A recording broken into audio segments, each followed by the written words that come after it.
செய்தியாளரிடம் பேசிய முன்னாள் முதல்வர் நாராயணசாமி, நடந்து முடிந்த 3 கட்ட தேர்தல்களிலும் தேர்தல் துறை பல முயற்சிகளை எடுத்தும் வெப்பம் காரணமாக எதிர்பார்த்த வாக்கு சதவீதம் உயரவில்லை. பிரதமர் மோடி பிரச்சாரத்தின் போது முன்னுக்கு பின் முரணாக கருத்துக்களை பேசி வருகிறார்.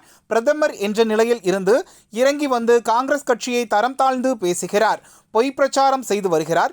இந்தியா கூட்டணிக்கு வாக்களித்தால் தாலியை கூட இஸ்லாமியர்களுக்கு கொடுத்து விடுவார்கள் என பேசி வருகிறார். மேலும் பேசிய அவர், புதுச்சேரியில் முதலமைச்சர் ரங்கசாமி கடந்த 3 ஆண்டுகளை தாண்டியுள்ளார். இந்த 3 ஆண்டுகளில் என்ஆர் காங்கிரஸ் பாஜக கூட்டணி ஆட்சியின் சாதனை 0 தான். முதியோர் பென்ஷனை 500 ரூபாய் உயர்த்தி கொடுத்ததுதான் இவர்களின் சாதனை.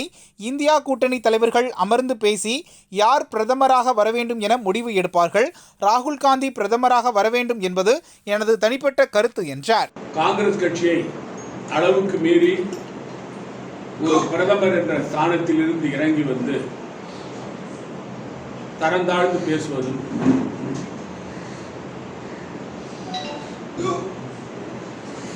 நாட்டு மக்களை எதிர்க்கட்சிகள் ஆட்சிக்கு வந்தால்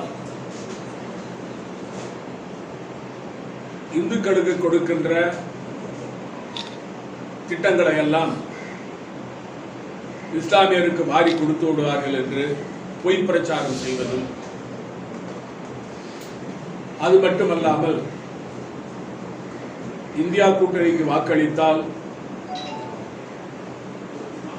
தாலியை கூட பறித்து முஸ்லிம்களுக்கு கொடுத்து விடுவார்கள் என்றும்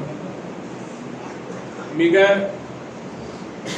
தவறான பிரச்சாரத்தை செய்து வருகிறார்கள். உங்களுக்கு இதே மாதிரி இன்ஃபர்மேட்டிவான கண்டென்ட் வேணும் அப்படின்னா நம்ம நேயம் டிஜிட்டல் யூடியூபை மறக்காம சப்ஸ்கிரைப் பண்ணி லைக் பண்ணி வச்சுக்கோங்க. ஓகே.